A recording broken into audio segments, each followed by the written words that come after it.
Hi everyone, welcome back to the Pot Smoker's Bible. My name is Zion. I'm the author of the Pot Smoker's Bible, which contains the prophetic book of Zion, where I get my name and authority. It comes from the Ketuvim, or Old Testament, of the Christian Bible. I use the King James Version of the Christian Bible to put together the prophecy of Israel from the scattered bits and pieces of testimony from the various prophets from the Old Testament. What I came up with was the book of Zion, a prophecy about itself. I wrote a book about a prophecy about a book that I wrote, which makes me Zion, by the way. That is where I get my name, because I did what Zion does. I wrote the book of Zion. I fulfilled every obligation in that book, and I'm here telling you about it, which is the last thing that I'm required to do, to create this controversy of Zion. And the controversy of Zion is about creating a new society from the ravaged bits and pieces of what's left of the old. Now, according to the testimony of the prophets, 2020 is the year that the prophetic events occur, beginning with Donald J. Trump, the President of the United States, the basest of men. Second, COVID-19, a global pandemic which is ravaging our population as we speak. And third, the righteousness that overflows during the COVID event, which is Black Lives Matter. These three events foretell the destruction of America. According to prophecy, this is the end of America completely. By the end of Trump, there won't be an America left. What will remain will be Zion and a big old nation with a hole in the middle of it. Because I'm taking the center. That's what the prophecy says. Zion will be a mountain kingdom surrounded by its enemy. And we will be blockaded from every side. We will be restricted in our airspace. We will literally be trapped in the middle of America in the mountains. But that won't matter. In fact, that's the best thing that could happen to us. Because while we're trapped in our mountain home, creating our dwarven cities, America, and the rest of the world will be suffering under the ravages of COVID-19 and global warming climate change. It's going to get really bad out there, people. Just look around at all of the major disasters that are going on. Yesterday, I watched a video about all of the disasters worldwide, natural disasters, that happened during the month of September alone. And I was just amazed at how much flooding there is. The prophecy talks about the lands that the rivers have spoiled. Well, the lands that the rivers have spoiled are all over the world. And the catastrophes just keep growing. So while we're tucked away in our mountain home, sequestered from everybody, the rest of the world is going to be going through hell. But we're not going to be going through hell. I want you to understand that. Because we're going to take with us, when we go, all of the things that we need to sustain ourselves. When we go to Zion, we're going to not pack our shit with boxes of junk food. No. We're going to pack our shit with packets of seeds that regerminate. Because those are the ones that we need. We're going to go down to Brazil and we're going to get some coffee trees or coffee bushes. We're going to get the basics that we need to create everything that will sustain us. So when we go to Zion, it's not going to be business as usual. In fact, business as usual is going to come to a dead stop when we get to Zion. Because the first thing that we'll do when we get to our mountain home is we will shut down everything.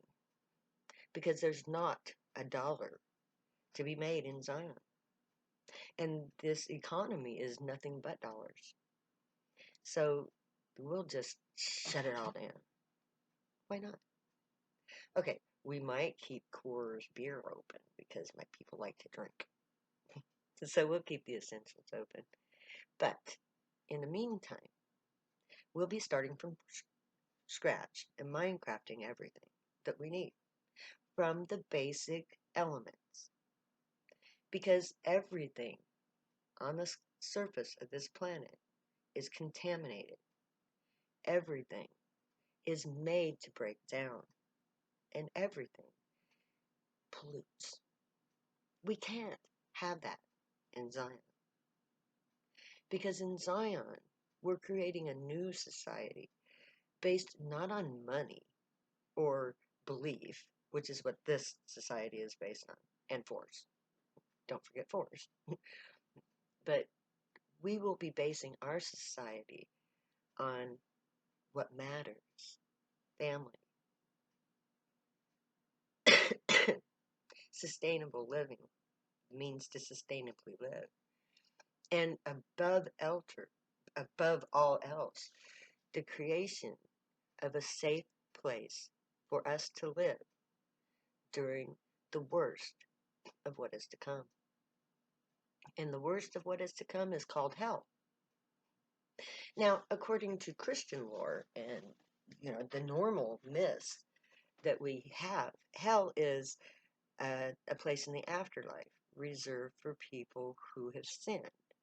And according to that lore, it's an eternal damnation. God, I cannot imagine where they got that from. That's not my God. My God would never, ever condemn anyone to an eternal damnation just for sin. That's ridiculous. Because sin is just something that you do physically. And you can change what you do.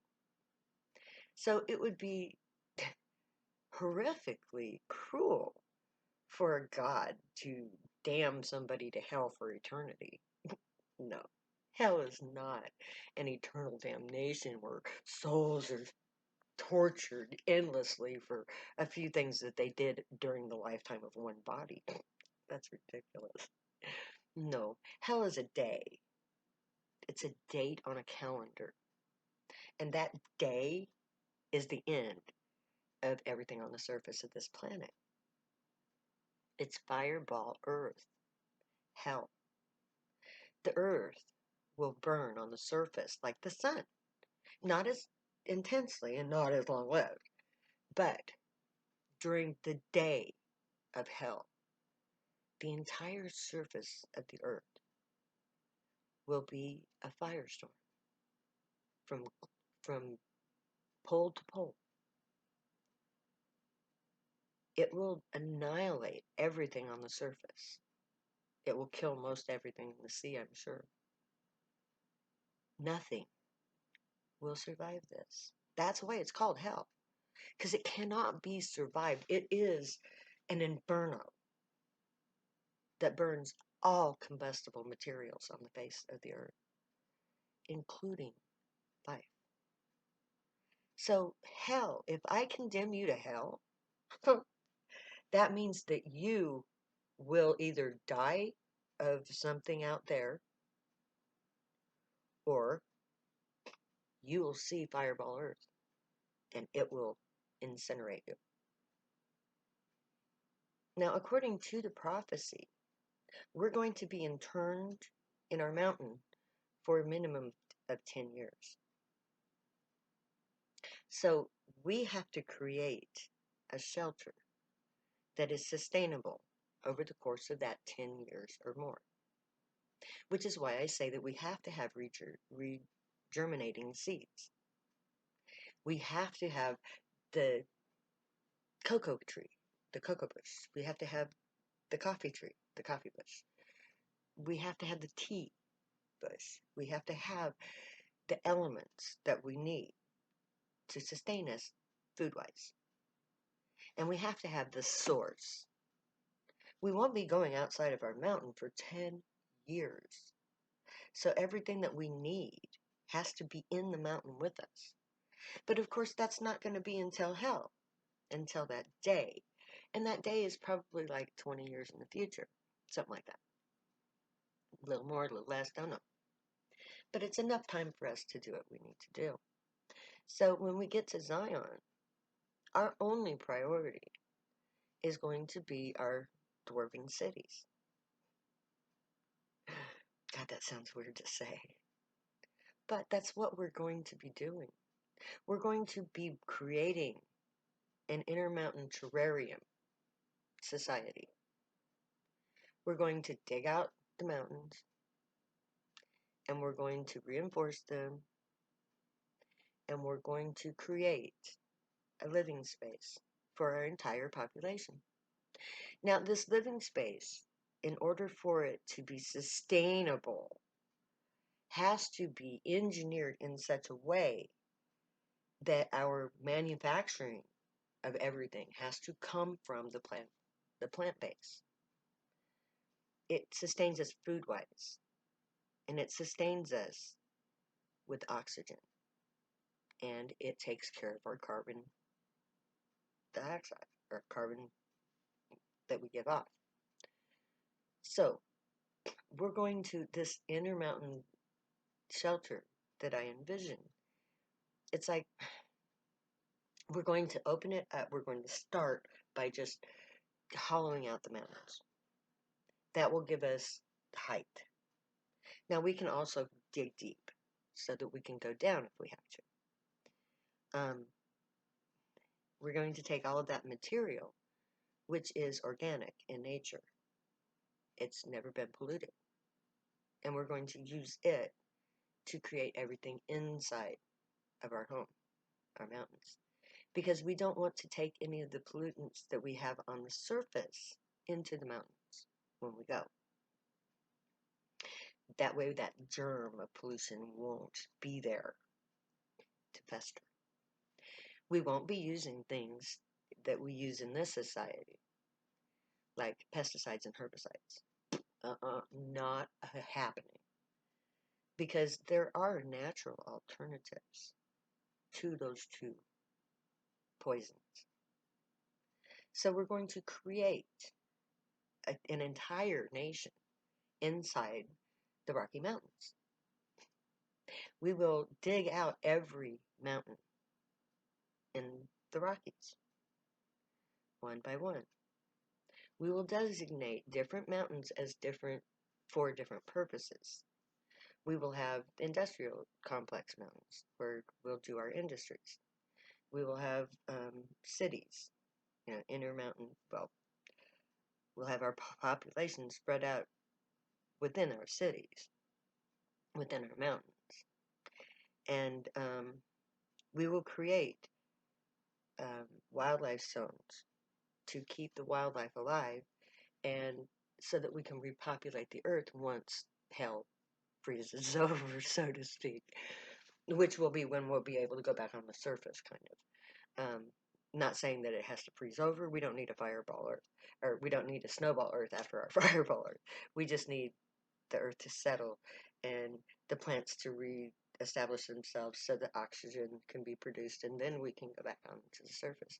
But in the meantime, we're going to have to create this intermountain society that it will be free of all of the problems that we have in this society.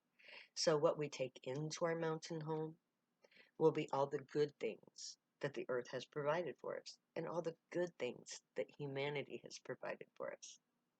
And we will use those as the basic tools and means to build a new society based on sustainability, because we have to. So may the Grey watch over you, guide you, protect you, and keep you all from harm. And may they teach you right from wrong. May you be worthy of them. May your thoughts, words, and deeds reflect truth, good, and light, the unicorn way. Find your joy and pursue it. Make that your guild choice. It'll be important in the near future, believe me. If you use drugs, stay happy and high. You have every right and reason to. Believe me, I know. I wrote the book. And I'm going going to say later now because I love you way too much to ever say goodbye.